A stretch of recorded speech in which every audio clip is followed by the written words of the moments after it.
Bueno, buenos días para todos.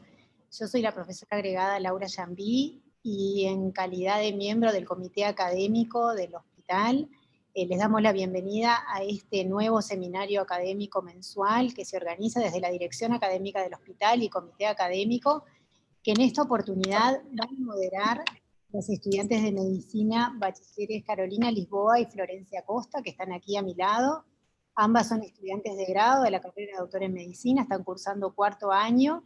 y como estudiantes también del curso optativo que impulsamos desde este ámbito con los seminarios académicos, van a ser las encargadas de moderar esta actividad, y ya les doy la palabra a ellas para que presenten a nuestro expositor de hoy, los inviten a hacer las preguntas que discutiremos al final del seminario.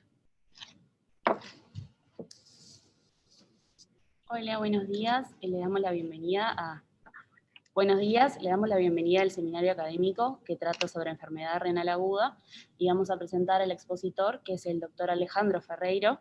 profesor agregado de la Cátedra de Nefrología de la Facultad de Medicina, además de presidente de la Sociedad Latinoamericana de Nefrología e Hipertensión. Antes de comenzar, les queremos recordar a los asistentes que todas sus preguntas van a ser bienvenidas en el chat, y cuando termine la exposición se van a ir respondiendo una a una.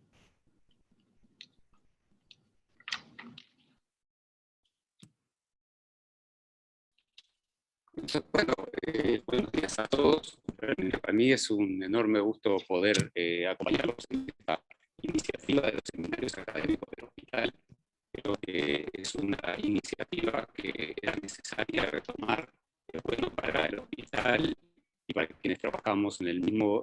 poder generar comunidad científica académica, conocer más del trabajo que todos hacemos en nuestras diferentes áreas, y promover el trabajo en conjunto justamente a través de estas actividades. Bueno, ya fui presentado, no tengo conflictos de interés para declarar, salvo el interés por la medicina, que está ahí claramente establecido en la foto del Hospital de Clínicas, y mi interés por el fútbol, que está en el Estadio Centenario, que está al lado. Pero bueno, son las pasiones que tenemos. Y bueno, y vamos hoy a desarrollar aspectos que tienen que ver... ¿No está pasando? Volvemos para atrás. ¿Sí?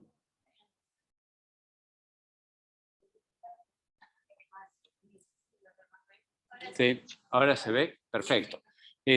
Hoy vamos a centrarnos, como decía el título de la conferencia, fundamentalmente en lo que tiene que ver con enfermedad renal aguda, pero pensándola como el gran perdido de la nefrología durante muchos años, y que las nuevas definiciones de enfermedad renal aguda entran a llenar un agujero de conocimiento que nos impedían la posibilidad de pensar a la nefrología y a la enfermedad renal aguda y crónica como un todo. Y esto lo vamos a ir desarrollando a lo largo de estos próximos 40 minutos. Cuando vemos un esquema de cuál es la evolución posible del nexo entre la afectación aguda de la función renal o de la estructura renal, que está sobre el lado izquierdo del gráfico, donde riñones normales o que ya tienen alguna patología asociada, por ejemplo, vinculada a hipertensión o diabetes, mellitus, u otras patologías, sufren un evento agudo que produce injuria renal aguda y que puede llevar a una pérdida de la función, que se diagnostica a través de los criterios de injuria renal aguda que vamos a ver a continuación. Y luego de ese episodio pueden ocurrir diferentes evoluciones. En la parte superior derecha es la restitución total de la función y la anatomía renal. En el sector del medio es aquellos pacientes que frente a un episodio grave y severo de enfermedad renal aguda, como pasa en la sepsis o pasaba en COVID, pierden definitivamente la función renal y nunca la recuperan. Y otro grupo de pacientes que entran como en un esquema teórico de pérdida progresiva de la función renal, que llevan a la enfermedad renal crónica en las diferentes etapas. El problema que teníamos hasta recientemente, y esta publicación es de este año, y es una publicación que es ejemplo de lo que se logra con el trabajo en red, el trabajo de múltiples equipos multidisciplinarios, llega a una armonización de definiciones de lo que es enfermedad renal aguda, injuria renal aguda, enfermedad renal crónica o la ausencia de enfermedad renal. Y es así que sobre el extremo de la derecha están aquellos pacientes, esas personas que no tienen enfermedad renal, porque no tienen ningún marcador en el examen o en la ecografía de daño renal y tienen un filtrado glomerular conservado para la edad. Sobre el lado de la izquierda están aquellos individuos que tienen un cuadro clínico de injuria renal aguda o insuficiencia renal aguda, que son aquellos que tienen un episodio durante los primeros 7 días, que se manifiesta con un aumento del valor de la creatinina de más de un 50%, o oliguria, y esto se da muchas veces en el contexto hospitalario o extrahospitalario. Del cuadro de rojo a la derecha está la definición de enfermedad renal crónica, que es todos aquellos individuos que tienen una pérdida de la función renal durante más de 3 meses, con pérdida del filtrado a menos de 60 mililitros por minuto, o que tienen marcadores de daño renal en el examen de orina, o en el ionograma, o en la ecografía, en la imagenología. Y quedaba en el medio un área que en realidad no estaba bien definida, que es lo que llamamos enfermedad renal aguda, que es lo que ven ahí en el recuadro en rojo, que es lo que ocurría entre los 7 días y los 3 meses. Y son todas aquellas situaciones en que puede haber pérdidas transitorias de la función renal o daño renal transitorio, como puede ser, por ejemplo, una insuficiencia, una infección urinaria que no llega a deteriorar la función renal, o una glomerulonefritis aguda que produce alteraciones del sedimento urinario, pero que se curan en 7 días, ¿verdad? Que tienen marcadores de daño renal, pero que no se sabía muy bien qué pasaba en esos 3 meses. La armonización de definiciones vuelve a traer el concepto de enfermedad renal aguda como aquella área en la cual de alguna forma unifica todo lo que es el proceso de la enfermedad. Entonces, podemos ver en la parte superior de esta diapositiva aquellos individuos que tienen enfermedad renal crónica de pronto ya conocida o no tienen enfermedad renal, sufren un episodio de enfermedad renal aguda, que ahí dice AKD, Acute Kidney Disease, y que después pueden tener diferentes evoluciones: restitución normal a la función renal normal, una reducción de la función renal, el inicio de una enfermedad renal crónica cuando no estaba presente antes, o progresión de la enfermedad renal crónica que tenían presente. Entonces, de esta forma, podemos tener ahora un abordaje integral de la enfermedad renal, donde tenemos, por un lado, los episodios de injuria renal aguda, que son autolimitados y por definición duran menos de 7 días, los individuos que tienen enfermedad renal crónica, que tienen más de 3 meses de alteraciones de sedimento urinario o alteraciones estructurales que pueden tener impacto sobre la salud del individuo, dentro de los cuales un pequeño grupo de ellos, 1 de cada 100, requiere tratamiento sustitutivo renal con diálisis o trasplante,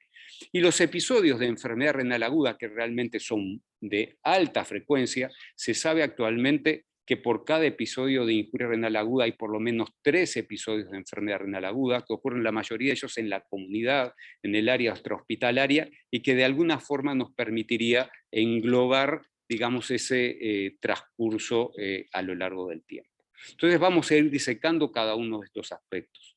Cuando pensamos en injuria renal aguda, tenemos que pensar que las personas que tienen función renal normal tienen una composición y distribución de líquidos corporales que es normal, que se distribuye aproximadamente 2/3 de ese volumen en el espacio intracelular y 1/3 en el espacio extracelular, y que ese líquido tiene en solución diferentes sustancias, iones, proteínas, nutrientes, que son lo que constituyen el medio interno saludable que permite que las células desarrollen su actividad metabólica en forma saludable. En los individuos que padecen una enfermedad renal aguda, injuria renal aguda, esto está claramente alterado. Hay muchas veces un aumento del volumen de los líquidos corporales y un cambio en la composición de los líquidos corporales. Es así que en estos pacientes que tienen injuria renal aguda, muchas veces cuando esta es severa, es necesario de alguna forma establecer estrategias de depuración, de eliminación de ese exceso de fluidos, de ese exceso de iones, de sustancias, por diferentes técnicas, sea como muestra el esquema superior, por técnicas de difusión, que es particularmente lo que hacemos con las técnicas de hemodiálisis intermitente, por técnicas de convección, que es someter al paciente a una pérdida de líquido y reposición de ese líquido por otra vía y que arrastra sustancias que se eliminan, o por absorción en filtros que atrapan esas sustancias y cuando uno remueve ese filtro, depuramos las sustancias que el paciente queremos eliminar de su organismo. Para eso existen diferentes tecnologías, membranas que permiten realizar esta depuración de las sustancias. Algo ocurrió que perdí pantalla.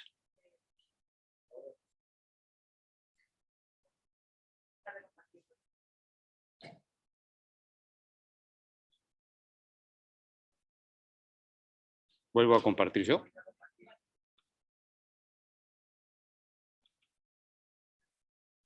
Bien. A ver si se ve ahora. ¿Ustedes ven en su pantalla? Ah, perfecto. Y como ven, de izquierda a derecha están las diferentes sustancias que por lo general se encuentran en dilución en los volúmenes de líquido extracelular,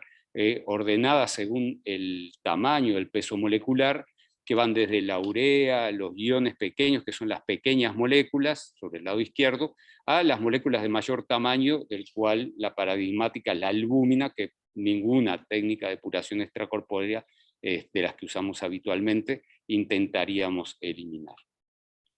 El gran problema que tenemos es que en Uruguay particularmente teníamos un muy buen desarrollo de las técnicas de sustitución renal de moléculas pequeñas, que son los que están marcados en el recuadro en lila, pero de las moléculas de mediano o largo tamaño, que son muchas de ellas son patógenas para muchos órganos, muchas son mediadores de la inflamación. Hay, por ejemplo, cadenas livianas que son patógenas en el contexto de las discrasias plasmocitarias y no teníamos una disponibilidad en el país para utilizar técnicas adecuadas para el tratamiento de pacientes con injuria renal aguda en estas condiciones. Es por eso que desde el análisis de cuáles son las posibilidades que están a la mano para realizar tratamiento de estos pacientes, veíamos que tanto en América Latina existen algunas técnicas como son las diálisis extendidas o las terapias continuas que tienen la posibilidad de realizar la depuración de sustancias de esa forma. Eso se representa en prácticamente todo el continente, pero en Uruguay no lo teníamos. Por lo tanto, desde el Hospital de Clínicas y desde otras instituciones, ya desde hace unos 3 años, se empezó a trabajar en el desarrollo de tecnología que permitiera ofrecer a los pacientes con injuria renal aguda técnicas de depuración extracorpórea extendidas con modalidades que combinaran convección y difusión para el manejo de estas moléculas.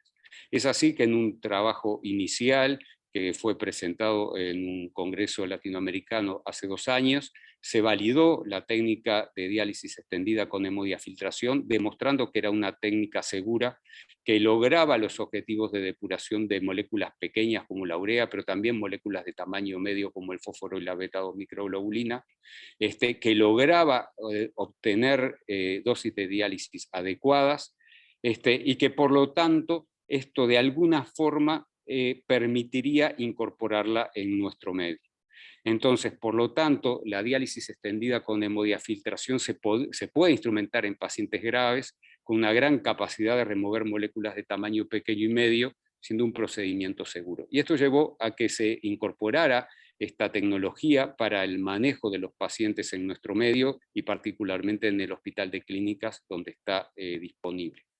Pero bien, esto no era suficiente, porque nosotros, si bien sabíamos que estas técnicas eran bien toleradas desde el punto de vista de la macrohemodinamia, del control de la presión arterial y de la evaluación de algunos indicadores subrogados como es la la depuración de algunas moléculas de pequeño tamaño, no sabíamos exactamente qué estaba pasando a nivel de la perfusión de los órganos. Y es por eso que a través del llamado a proyectos del Fondo de Investigación de Nefrología, que es un fondo que se financia con fondos del Hospital de Clínicas y del Centro de Nefrología, nos presentamos el año pasado a este proyecto que lo que busca es evaluar esta terapia de diálisis lenta extendida y la perfusión a nivel de los diferentes órganos, particularmente a nivel esplácnico, el gasto cardíaco no invasivo y la perfusión a nivel cerebral. Los primeros resultados se están presentando en nuestro próximo Congreso de Nefrología y va a ser presentado por una posgrado del servicio, en el cual, evaluando el impacto hemodinámico cerebral de diferentes técnicas de sustitución, utilizando una tecnología que es el MIRS, que yo ya he visto que en un seminario anterior fue presentado, en un seminario de esta serie, se muestra que el uso de las técnicas de diálisis convencionales producen a nivel cerebral en el paciente crítico una caída abrupta de la presión de perfusión cerebral y además isquemia a nivel esplácnico. Eso se acompaña, como se ve en este lugar, con una pérdida muy importante de la autorregulación cerebral, mientras que las técnicas de diálisis extendida que combina convección y difusión y que tenemos disponible en este medio, produce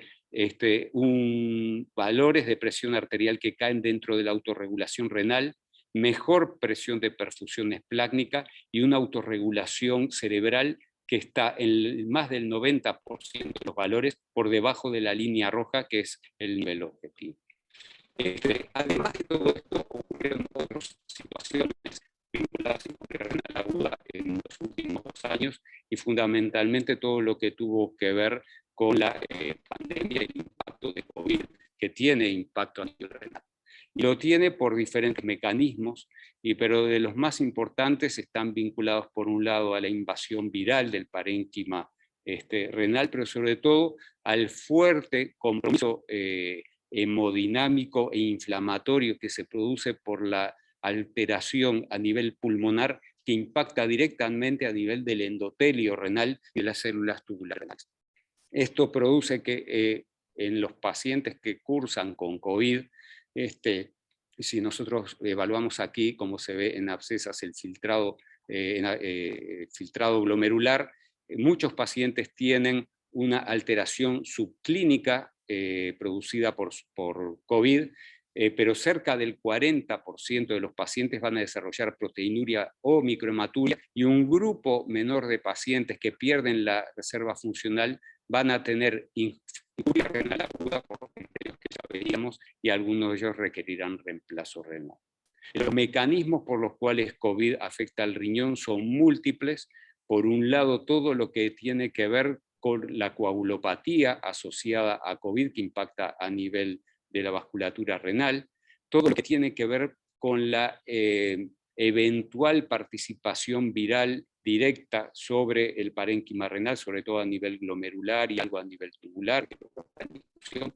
la importantísima activación inflamatoria que produce COVID en el paciente grave, y además todo lo que tiene que ver con el cuidado médico de los pacientes graves en cuidados intensivos, que produce lesión a nivel pulmonar, el uso de drogas nefrotóxicas, la restricción de fluidos y la inestabilidad hemodinámica que va a afectar a nivel de estos pacientes. Así que tratando de conocer qué era lo que sucedía con COVID a nivel de nuestra población, trabajamos en el análisis a nivel regional y trabajando en redes, en información que acaba de ser publicada, que muestra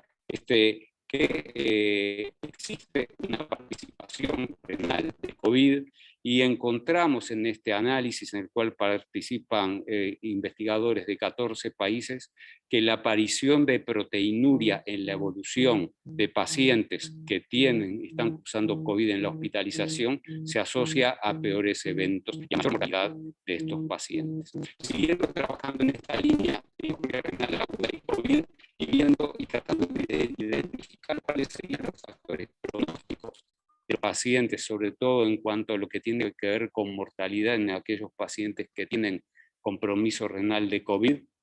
Estuvimos trabajando con un grupo grande de investigadores también a nivel regional en el desarrollo de esquemas o estrategias de predicción a través del uso de metodología como es el Machine Learning, y se llegó al desarrollo de un score de predicción, el cual está ahora en prensa para ser publicado en Nature Scientific Reports, el cual permite en aquellos individuos que están cursando COVID y que tienen injuria renal aguda, incorporando algunos datos de comorbilidades y de la situación del ingreso, utilizar un calculador que está disponible en esa dirección que le ponemos ahí, y tener una estimación cercana de cuál es el pronóstico del paciente, y eventualmente, de acuerdo a eso, establecer estrategias terapéuticas diferenciales. Pero como veíamos que la proteinuria de nuevo era un marcador pronóstico probable en un estudio y un análisis de registros, pensamos que era necesario, con los investigadores que estamos trabajando en el Hospital de Clínicas, en profundizar y realizar un estudio prospectivo. Y bueno, como ustedes saben bien, los estudios prospectivos en pacientes requieren llevar adelante diferentes pasos, que es presentar el proyecto a un comité de ética de investigación que evalúa la pertinencia, que se ajuste a la normativa vigente que regula la investigación de seres humanos en el Uruguay, de manejar consentimiento informado. Bueno, y en este momento estamos iniciando en el Hospital de Clínicas como punta de lanza, pero un estudio que será multicéntrico e internacional, el análisis de la aparición de nuevas proteínas en pacientes con COVID como marcador pronóstico. Pero como sabemos que COVID impacta fuertemente en los pacientes, y mayoritariamente en aquellos pacientes que tienen enfermedad renal crónica, aumento de la mortalidad, fue necesario establecer líneas y estrategias de prevención de COVID, y la principal estrategia de prevención es la vacunación. Entonces, la generación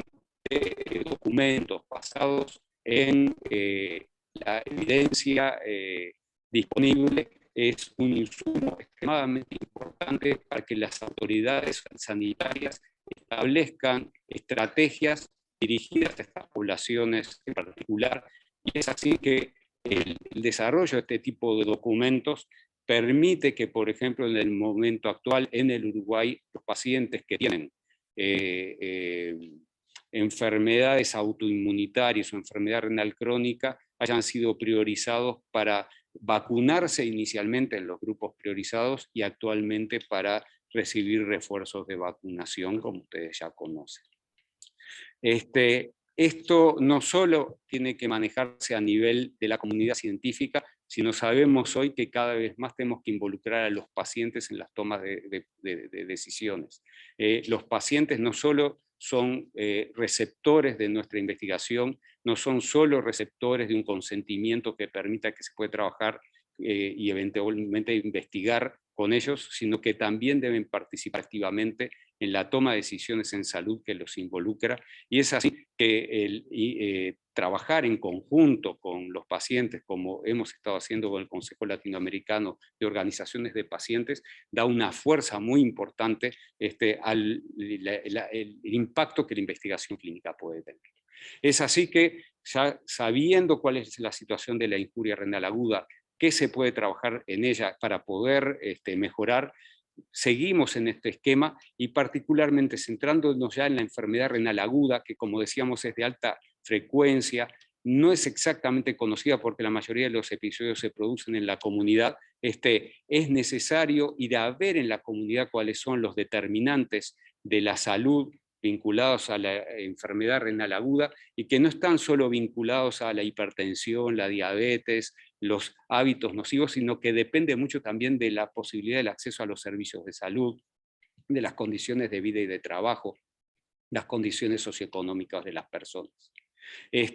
Los hábitos que los pacientes tienen tradicionales, pero también eventualmente no tradicionales, como el uso del tabaquismo puede impactar en la enfermedad renal, y hay fuerte evidencia que lo que ocurre a nivel comunitario, las condiciones de trabajo de las personas, las condiciones en las que viven, las condiciones en las que nacen, la educación impacta en el desarrollo de la enfermedad renal aguda y la enfermedad renal crónica a través de múltiples mecanismos que ustedes conocen bien y que han estudiado mucho a nivel de la medicina comunitaria y aplica perfectamente en este modelo. Cuando nosotros fuimos a evaluar cuál es la frecuencia de enfermedad renal aguda en Latinoamérica, se encuentra que,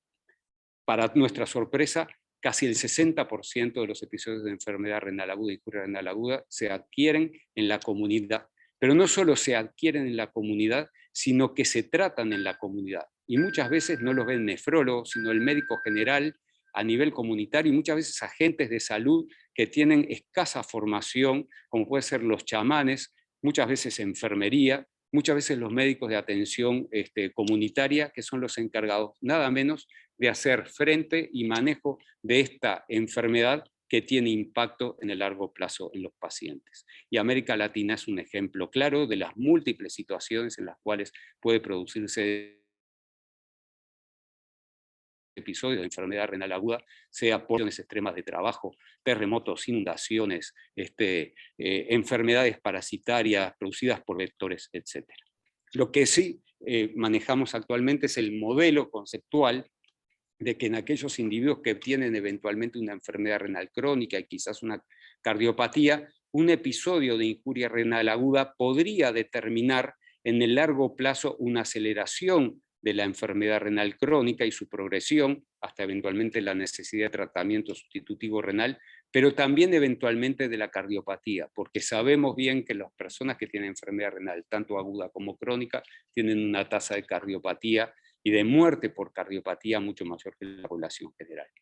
Es así que, tratando de confirmar estos hallazgos, ya hace unos años, en conjunto con un colaborador de toda la vida, como ha sido Raúl Lombardi, trabajando en el modelo de injuria renal aguda en cirugía cardíaca y evaluando un número muy grande de pacientes, más de 6.000 pacientes durante un periodo de 14 años, pudimos encontrar que aquellos que habían tenido episodios de injuria renal aguda durante el procedimiento de la cirugía cardíaca tenían en forma gradual, según la severidad de la injuria renal aguda, mayor mortalidad en el largo plazo. En azul están aquellos individuos que no tuvieron injuria renal aguda, en verde los que tuvieron una injuria leve, estadio 1, en amarillo los que tuvieron una injuria estadio 2, y en color morado los que tuvieron una injuria renal aguda estadio 3, que son aquellos que alcanzan 4 miligramos de creatinina durante el episodio o aumentan más de 2 veces la creatininemia basal y que tiene una mortalidad mucho mayor que aquellos que no tuvieron injuria renal aguda. Es así que diríamos, bueno, pero ¿qué ocurre? Eso con un único episodio. Pero ¿qué ocurre si tenemos diferentes episodios de injuria renal aguda? Si nosotros ahora ya tenemos información de que la injuria renal aguda es frecuente, es muchas veces comunitaria y muchas veces son episodios de enfermedad renal aguda que ya no duran 7 días, duran más días o se instalan a lo largo de un periodo mayor, muchas veces desconocido y a nivel comunitario. ¿Podrá ser que este proceso se acelera? Y bueno, trabajando en este hospital y con un proyecto para evaluar cuál es el impacto de los episodios reiterados de injuria renal aguda en la evolución a largo plazo, esta información acaba de ser presentada en el Congreso Latinoamericano de Nefrología, son datos no publicados formalmente aún. Evaluamos en 1.300 pacientes que habían sido sometidos a cirugía cardíaca y conocíamos su función renal años atrás, qué ocurrió a lo largo de 10 años con los episodios que hubieran tenido de enfermedad renal aguda en cuanto a severidad y en cuanto a repetición, y si esto incidía en la progresión de la enfermedad renal y en la mortalidad cardiovascular. Y encontramos que nada menos que 36% de estos pacientes tuvieron episodios de injuria renal aguda o enfermedad renal aguda en la evolución a lo largo de 10 años. La mayoría de ellos habían pasado desapercibidos, y aunque no lo puedan creer, aquellos individuos que tuvieron episodios reiterados de injuria renal aguda tuvieron una progresión rápida de la enfermedad renal mucho más frecuente o una probabilidad de requerir tratamiento sustitutivo renal en manera mucho más frecuente. De esos pacientes que tuvieron episodios de injuria renal aguda, fueron entre 1 y 7 episodios en 10 años, y por cada nuevo episodio de injuria renal aguda, así fuera leve, la probabilidad de requerir tratamiento sustitutivo renal en la evolución aumentaba un 50%. Por lo tanto, sabemos hoy que la reiteración de episodios de injuria renal aguda y su severidad en largo plazo se asocia a la pérdida progresiva de filtrado glomerular, y esta información debería ser útil para planificar estrategias de cuidado de salud renal. Esta información es una información que no estaba aún publicada, se manejaba desde el punto de vista teórico, pero tenemos información generada desde nuestros medios, del trabajo en el hospital universitario, que confirma justamente que hay un nexo entre injuria renal aguda, enfermedad renal aguda y enfermedad renal crónica y su progresión. Es por eso que es necesario informar a los agentes de salud que trabajan con los pacientes y con las personas en el lugar donde se producen los episodios de enfermedad renal aguda, que son mayoritariamente a nivel comunitario, aumentando su experticia, aumentando el conocimiento, aumentando la necesidad que se piense en la enfermedad renal aguda como un problema eventualmente grave y no como un problema menor. Es por eso que se han desarrollado, con participación de un número muy importante de docentes del Hospital de Clínicas y de la Facultad de Medicina, 2 cursos que están en este momento en marcha, uno dirigido a médicos nefrólogos a nivel de toda Latinoamérica y el Caribe, que es sobre actualización en injuria renal aguda. En este curso hay en este momento 1.300 nefrólogos de la región matriculados, y otro curso que estamos desarrollando con la Organización Panamericana de la Salud, que es un curso gratuito dirigido a actores de salud no nefrólogos. Está este curso disponible en la plataforma virtual de aprendizaje de la Organización Panamericana de la Salud, y en el momento actual más de 7.000 agentes de salud de las Américas han realizado este curso, porque la idea es que se debe conocer qué es lo que pasa con esta enfermedad para prevenir justamente los efectos tremendamente graves que pueden tener, sobre todo en lo que es el desarrollo de enfermedad renal crónica o eventualmente las etapas más avanzadas, que es la necesidad de diálisis y trasplante, que tiene además una altísima mortalidad. Por lo tanto, es necesario realizar el abordaje integral de la enfermedad renal, y el haber colocado el diagnóstico de la enfermedad renal aguda como el gran perdido de la nefrología y el vínculo que tiene justamente con la progresión de las nefropatías es de extremada importancia.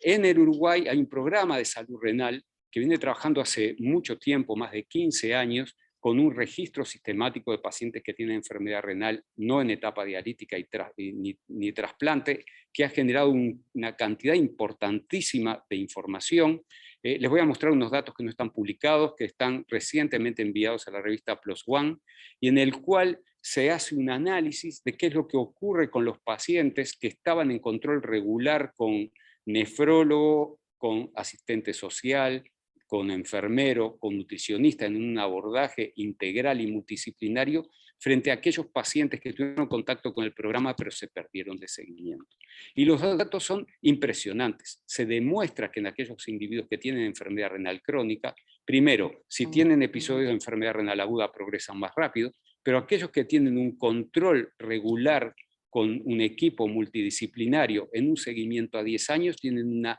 mortalidad general menor, un 30% de descenso de la mortalidad frente a aquellos que se perdieron del control y tienen un ingreso a tratamiento sustitutivo renal que es más frecuente pero más tardío, en 6 años después. O sea, se retrasa 6 años en la necesidad de tratamiento sustitutivo renal. Imagínense el impacto que tiene en la vida de una persona el poder retrasar 6 años la necesidad de diálisis y trasplante, y el impacto económico para la sociedad que tiene el ahorrar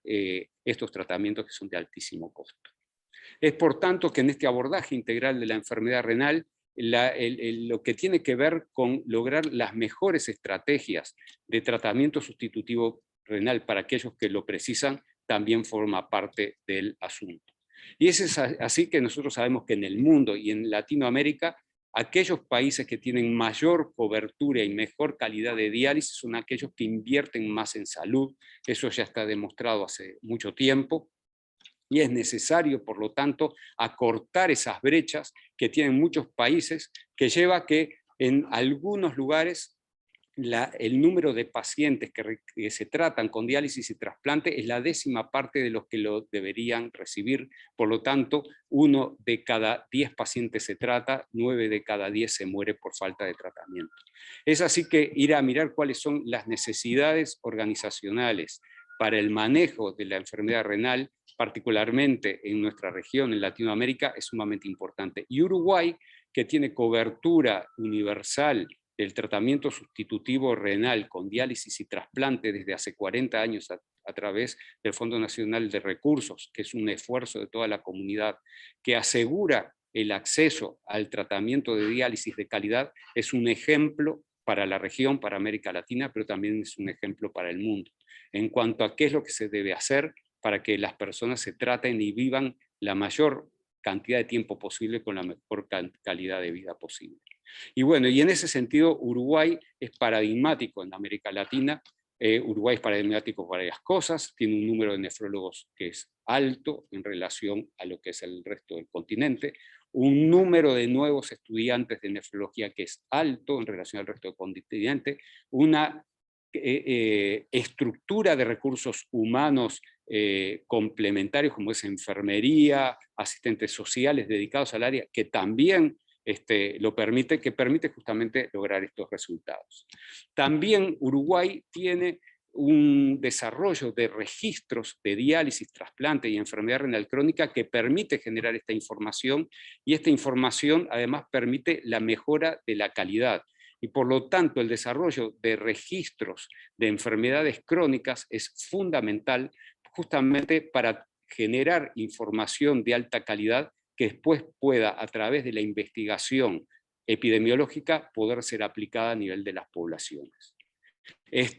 Obviamente que este tipo de consensos, como el que mostraba hoy en el primer diapositivo, que están desarrollados en inglés, a veces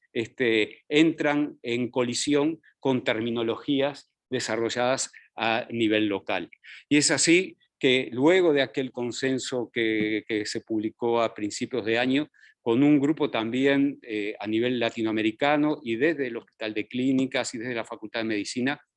hemos trabajado para estandarizar la terminología en español y para que nuestros reportes, cuando se realizan en español, también se hagan con una terminología que sea similar, porque ustedes saben que en América Latina no hay un idioma español, un idioma castellano, sino que hay múltiples, y si a eso le agregamos además Brasil, es necesario tener una terminología que sea uniforme. Esto generó mucho revuelo. España enseguida se acopló también a la iniciativa, porque decía, bueno, tenemos que tener una terminología que sea iberoamericana,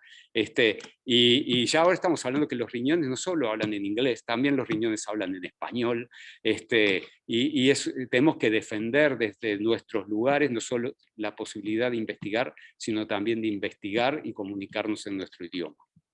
Y ya para terminar, decir, bueno, ¿y cuál es el futuro de todo esto? Recién terminamos, estoy mostrando algo que es una prueba de galera, porque esto no está publicado todavía, pero pensando en enfermedad renal aguda, ¿cuál es el futuro? En enfermedad renal crónica, ¿cuál es el futuro? Y en este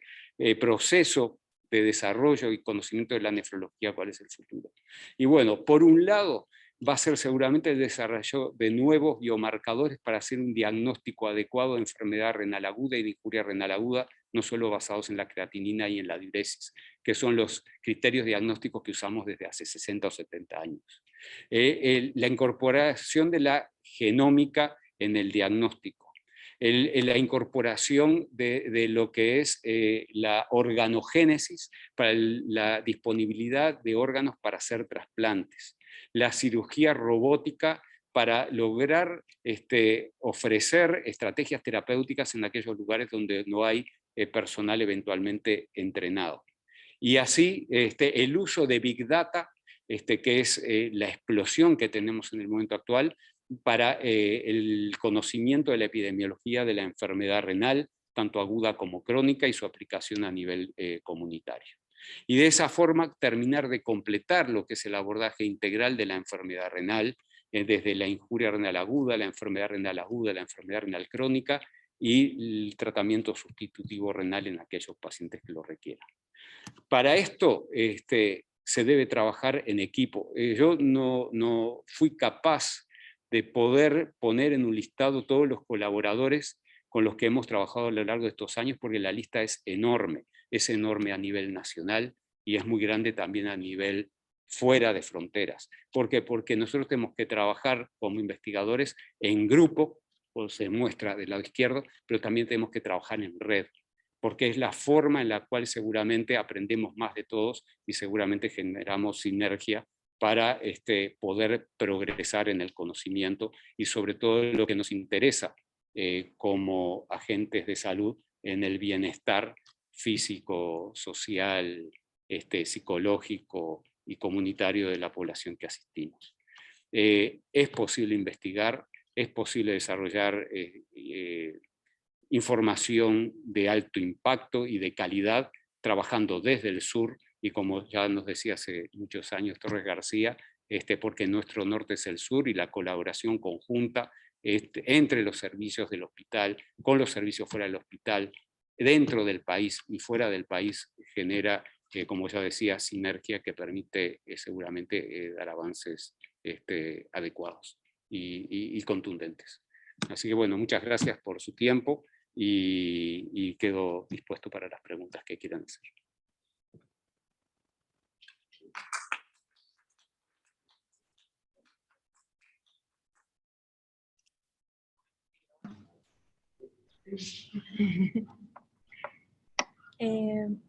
Bueno, queremos agradecer al doctor por la excelente exposición que nos resultó muy enriquecedora, y ahora vamos a abrir espacio a las preguntas que pueden ser realizadas acá y en el chat, que ya tenemos algunas, y las vamos a ir diciendo por orden. Bien, la primera pregunta en realizarse por parte de Diana Suárez, que consulta: ¿se estudió también la pérdida versus reposición de albúmina en pacientes que también tienen falla hepática en conjunto con alguna de las patologías del riñón? Es decir, ¿se vio también alguna mejora en ese aspecto? Muchas gracias. Bien, voy a ver si entendí la pregunta. Los pacientes que tienen falla hepática, tanto crónica como aguda, pueden desarrollar enfermedad renal aguda, como lo decían en la pregunta. Nosotros utilizamos, no sé si entendí bien la pregunta, si va por el lado de la sustitución renal que usamos, pero lo que podemos decir es, cuando nosotros utilizamos técnicas de sustitución renal en el área de nefrología, utilizamos membranas para hacer estas técnicas que específicamente tienen una pérdida mínima o ausente de albúmina. Eso no quiere decir que tengamos disponibles técnicas de sustitución y de soporte multiorgánico que puedan ser utilizadas en el paciente que tiene falla hepática y falla renal simultánea, intentando remover sustancias que están unidas a la albúmina del paciente con falla hepática. Y en este hospital, particularmente, recientemente se puso a punto una técnica que realiza hemoperfusión con albúmina al mismo tiempo que hemodiálisis, realizando la depuración extracorpórea para sustancias de pequeño tamaño y mediano tamaño, que son más del área del manejo nefrológico, pero también la eliminación de tóxicos que están unidos a la albúmina y que con un sistema de depuración extracorpórea también se puede manejar. O sea, las posibilidades de manejo son cada vez mayores. También estamos incorporando en el hospital universitario recientemente, en los últimos 2 años, las técnicas de recambio plasmático terapéutico a través de filtros, como una forma, digamos, complementaria a lo que hacen los colegas de hemoterapia con otra tecnología. O sea que cada vez más las posibilidades de soporte multiorgánico del paciente que tiene varios órganos en falla aumenta cada vez más. Todavía tenemos cosas pendientes, como es el soporte extracorpóreo con ECMO, que es el soporte de oxigenación, con lo cual estaríamos prácticamente cerrando todas las posibilidades de lo que hay hoy a nivel del mundo para realizar soporte extracorpóreo.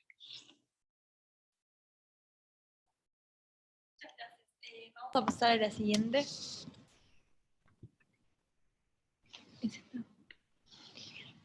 Bueno, Agustina Silva pregunta, respecto a las nuevas técnicas de diálisis lenta extendida, ¿se encuentra disponible en todos los centros? ¿Cuáles serían los criterios de inclusión y las contraindicaciones? Perfecto, preciosa pregunta. Bueno, para hacer las técnicas de diálisis extendidas, en realidad lo que se precisa es una máquina de diálisis convencional, como las que se usan en los centros de diálisis crónica y para el tratamiento de la enfermedad renal aguda, disponibilidad de personal en cuanto a tiempo y disponibilidad de tiempo, y los insumos necesarios. En los hechos y de manera teórica, la diálisis extendida estaría hoy disponible y está disponible en todos los centros que realizan diálisis de agudo en el país. La técnica que tiene una variante que mostré hoy, que era el uso de hemodiálisis extendida con hemodiafiltración, no, esa técnica no está disponible aún en todos los servicios, ya hay varios servicios que lo tienen, y yo creo que en la medida que podamos seguir demostrando a nivel local, como también se está trabajando en la misma línea a nivel de otros países, que tiene ese impacto tan impresionante como mostré a nivel de la perfusión esplácnica y cerebral, probablemente se va a ir adquiriendo en el futuro cada vez más frecuentemente. Yo creo que vale la pena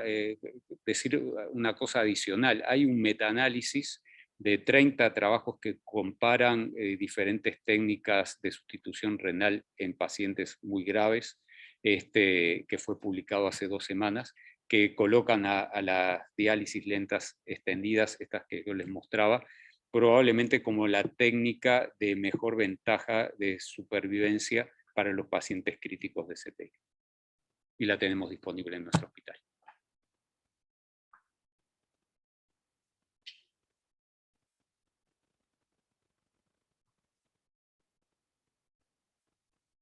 Bueno, pasamos a la siguiente.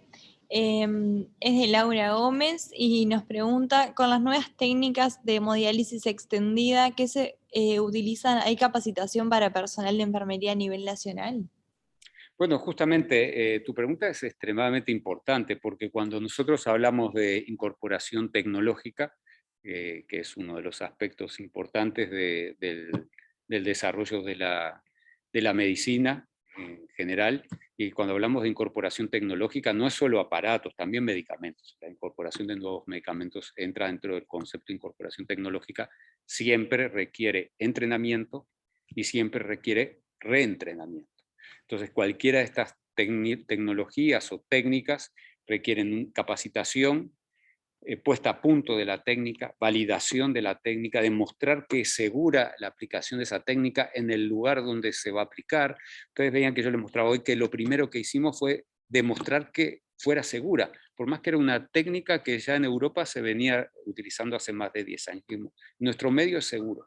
¿Es segura la tecnología? Bueno, es necesario entonces entrenarse. Y una vez que se entrena el personal, nos entrenamos todos en ello, identificamos los pacientes que se benefician eventualmente de la tecnología, es que la podemos aplicar. Y obviamente, como todo tratamiento, como toda nueva tecnología, hay indicaciones y contraindicaciones que deben estar claramente establecidas para ofrecer nuevas alternativas terapéuticas a aquellas personas o pacientes que van a obtener un beneficio y no ofrecer terapéuticas eventualmente que en alguna persona no ofrezcan beneficio o eventualmente sean fútiles porque no agreguen ningún beneficio y en ese caso no sea adecuado incorporarlas. En este caso particular del que hace referencia, está claramente establecido cuáles son los pacientes que tienen indicación de este tipo de tecnología y no de usar otro tipo de tecnología para sustitución extracorpórea que tenemos disponibles hace mucho tiempo. Pero es parte de lo que se debe hacer como clínico, el hacer una investigación adecuada de las nuevas tecnologías. Investigación no quiere decir hacer investigación de campo, probándola en pacientes o probándola en modelos biológicos. La investigación pasa por una buena búsqueda bibliográfica muchas veces. Es una buena búsqueda bibliográfica, ver si los protocolos que se aplican en otro lado se pueden aplicar en nuestra población, si nuestra población está incluida en los criterios de inclusión en los cuales se probó esa tecnología en otros lugares. Eso es parte de la investigación, para hacer una buena medicina que redunde en beneficio de nuestros pacientes.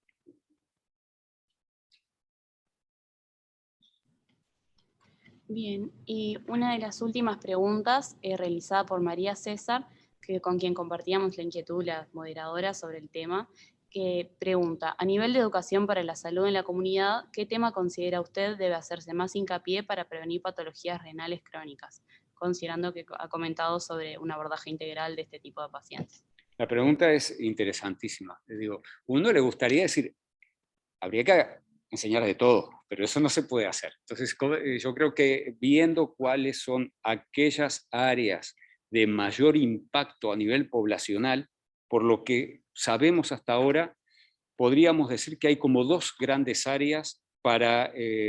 realizar difusión del conocimiento y entrenamiento en el momento actual en nefrología para que tenga alto impacto. Y algunos datos yo los mostré en la conferencia. Por un lado es el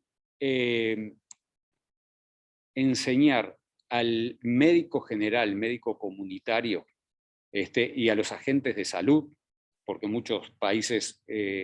la medicina a nivel comunitario, como decía previamente, lo realizan agentes de salud, a veces no formales, y enseñarle a la población a identificar los factores de riesgo de enfermedad renal aguda y el manejo precoz de la enfermedad renal aguda, que es muy sencillo, es retirar el tóxico si es por tóxicos, mejorar la hidratación si es por deshidratación, y la consulta precoz cuando hay elementos de alarma. Y eso salva vidas, está demostrado que salva vidas, el hacer el diagnóstico precoz y justamente el manejo inicial para que si hay una enfermedad renal aguda sea leve y se mantenga leve y no progrese una enfermedad renal aguda que tiene mucha más mortalidad, eso es de alto impacto. Y sabiendo ahora, como acabamos de mostrar, que los episodios reiterados llevan a que estos pacientes después desarrollen enfermedad renal crónica, no cabe ninguna duda que ahí hay un área de oportunidad enorme. La otra área de oportunidad enorme es el manejo adecuado de la enfermedad renal crónica, que pasa desde el diagnóstico, que el diagnóstico es en la identificación de aquellos individuos de alto riesgo de tener enfermedad renal crónica o la probabilidad de tener enfermedad renal crónica, son los añosos, los hipertensos, los diabéticos, las personas que tienen infección urinaria de repetición, que tienen patología urológica, ¿verdad? Que lleve a que se haga el diagnóstico. Cuanto antes se haga el diagnóstico, antes se van a poder establecer las medidas de protección renal que ya mostramos en el Uruguay, que enlentecen la progresión de la enfermedad renal y que además disminuyen la mortalidad de esos pacientes. Entonces, la otra gran área de trabajo y la otra gran área justamente de difusión es conocer e identificar a aquellas personas que tienen riesgo de tener enfermedad renal crónica, que es nada menos que el 12% de la población adulta.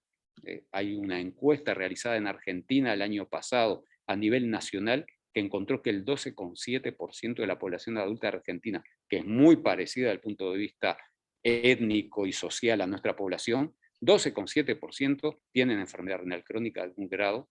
pero lamentablemente solo 1 de cada 10 está diagnosticados, entonces evolucionan en su enfermedad sin ninguna protección. Entonces lo que tenemos que hacer es identificar esos pacientes para después administrar aquellas medidas terapéuticas que son extremadamente sencillas, pero que disminuyen la progresión de la enfermedad y disminuyen el riesgo cardiovascular, como es tratar adecuadamente la presión arterial, tratarla con los fármacos adecuados, tratarla según objetivos terapéuticos, la manipulación dietética, el ejercicio, el dejar de fumar, y un control médico regular, que ya vimos que solo el hecho de tener un control regular y con adherencia a los controles, tiene impacto en esos pacientes. O sea que en esas serían, yo creo, las dos áreas más importantes. Después lo que tiene que ver con la tecnología, cómo dializar los pacientes, parece ya ser más un área más limitada a grupos más restringidos de profesionales que son los que trabajan con esos pacientes o asisten a esos pacientes que tienen condiciones particulares.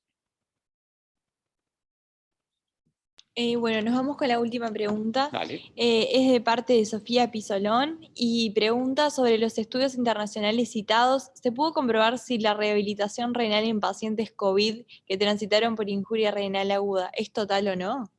Qué pregunta más interesante. Esta pregunta es una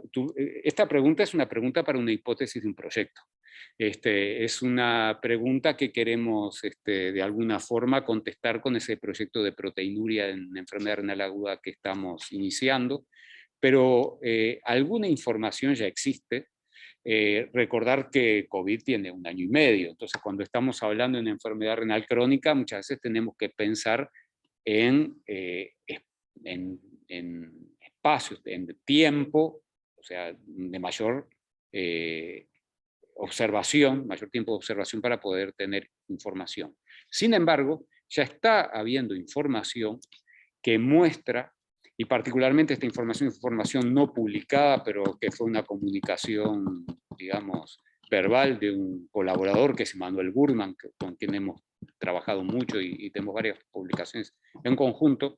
que en Sao Paulo están haciendo un estudio de 13 hospitales grandes de Sao Paulo, hospitales universitarios, que recogen información de cerca de 7.000 personas que tuvieron COVID y que tuvieron algún grado de disfunción renal o marcadores de lesión renal durante COVID, o que alteraron la creatinina o tuvieron proteinuria y microhematuria. Y ya esos pacientes los están siguiendo y a 1 año de seguimiento encontraron que aquellos individuos que tuvieron algún grado de disfunción renal, el 16% de ellos al año tienen enfermedad renal crónica con un clíras de creatinina menor de 60 mililitros por minuto, frente a 2%, 2,1% de aquellos individuos que tuvieron COVID, estuvieron hospitalizados, pero no tuvieron injuria renal aguda. O sea, el hecho de haber tenido alguna manifestación renal no grave, no dialítica, durante el episodio de COVID, los marca como personas de alto riesgo, o sea, 5 a 6 veces más de desarrollar enfermedad renal crónica en la evolución. Y bueno, y este hallazgo que es epidemiológico, en realidad tiene una contraparte, una base clínica, pero también una base patogénica que lo puede explicar, como yo mostraba al principio, los determinantes de lesión renal durante COVID tienen mucho que ver con la lesión que se produce a nivel microvascular, a nivel renal, produciendo trombosis y lesión endotelial, que eso lleva posteriormente a cicatrización, a pérdida de masa renal y probablemente esté en la base de la evolución de la enfermedad renal crónica. Queda mucho por saber, pero teniendo en cuenta la enorme cantidad de personas que han padecido COVID y que cerca del 50% de esas personas, incluso aunque lo pasen en la casa, tiene algún grado de alteración renal, podemos esperar que en el futuro tengamos una oleada de enfermedad renal crónica en el cual en el antecedente existe el haber cursado COVID años antes. Bien, y por último, aunque dijimos Llegó que una va a más. ser la última pregunta, hicieron una pregunta muy interesante que dice: si un paciente renal debe ser vacunado con Pfizer, pero en el caso de haber recibido 2 dosis de Sinovac y una de Pfizer, ¿puede complicar su cuadro renal pudiendo provocarse una trombosis? No tenemos información en este momento que la vacuna de Pfizer. Primero, los pacientes con enfermedad renal crónica, nosotros recomendamos la revacunación. Los pacientes que tienen enfermedad renal crónica avanzada aún más, y los trasplantados aún más, porque hay información que muestra que hay una pérdida de la tasa de la concentración de anticuerpos a lo largo del tiempo, mayor de lo que ocurre en la población general, sin que sepamos muy bien, ustedes saben bien, si esa disminución del número de anticuerpos los expone a mayor frecuencia de infecciones. Seguramente los datos epidemiológicos lo van a mostrar en el futuro. Pero con esa información es que se plantea que la población con enfermedad renal crónica entra dentro de los esquemas de revacunación. No hay información que establezca que la revacunación con Pfizer sobre Sinovac, que no hay información prácticamente en el mundo, somos pioneros en el mundo sobre esto, aumente la tasa de trombosis, ni del angioacceso para diálisis, ni trombosis arteriales como ACV, ni infarto de miocardio, ni trombosis venosa. Parece ser que es una estrategia segura, y frente al enorme riesgo de COVID en pacientes con enfermedad renal crónica, porque la población con enfermedad renal crónica, sobre todo avanzada, y los pacientes en diálisis trasplantados tienen una altísima mortalidad si adquieren COVID. Los pacientes en diálisis crónica que se infectan por COVID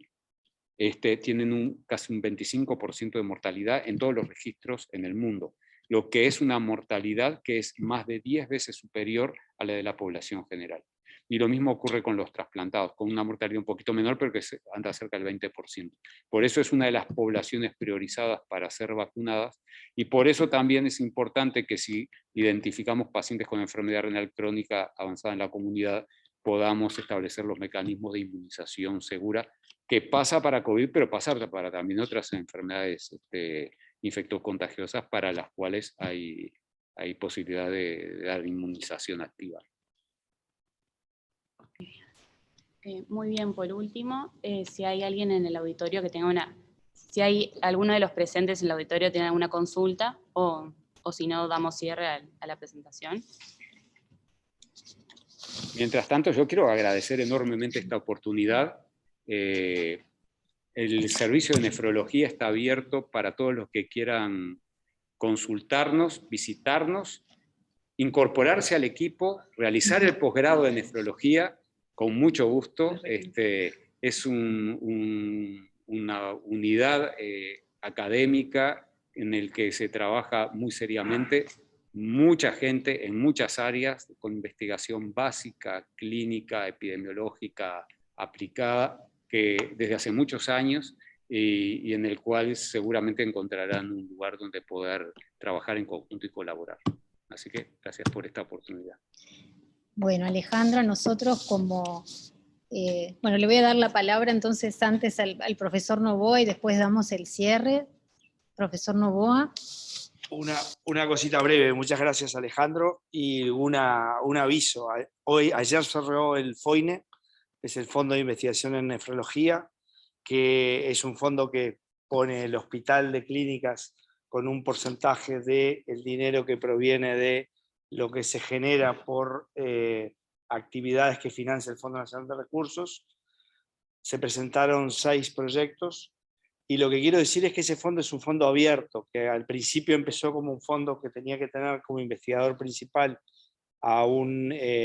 integrante del Centro de Nefrología. Actualmente la única limitación es orientarse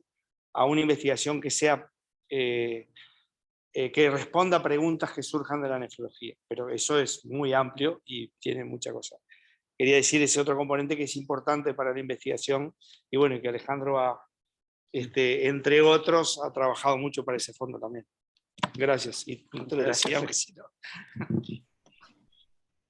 Bien. Bueno, entonces, Alejandro, no resta más que agradecerte que desde el principio en forma entusiasta te prestaste para participar en esta actividad, felicitarte por tu calidad docente de la presentación y respaldada con una producción científica realmente muy buena, muy sólida, que siempre termina dando ese orgullo de estar en el Hospital de Clínicas y que desde acá se produzcan todos esos proyectos y fuentes de conocimiento. A los participantes, que llegamos a estar con 125 participantes conectados, agradecerles también su concurrencia al seminario, decirles que el seminario está grabado y va a estar colgado como video a la plataforma YouTube en links de las redes sociales del Clínicas, en el Twitter del hospital, y en la web del hospital va a estar todo el acceso al seminario completo, donde podrán repasar la presentación del profesor Alejandro Ferreiro y también ver en detalle que muchos por el chat preguntaron sobre el curso de OPS. Allí hay una diapositiva del profesor Ferreiro donde está el título del curso y él aclaró que era un curso de acceso abierto y para equipo de salud en general, no solo para médicos, ni que hablar. Y acabo de ver que uno de los asistentes acaba de poner el link del curso. El link chat. del curso, que que los tienen entonces ahora en el chat y que pueden sacarlo de la propia diapositiva en donde se hizo mención a este curso que despertó varios comentarios de interés en el chat. Así que con esto cerramos y muchas gracias. Buenos días para todos.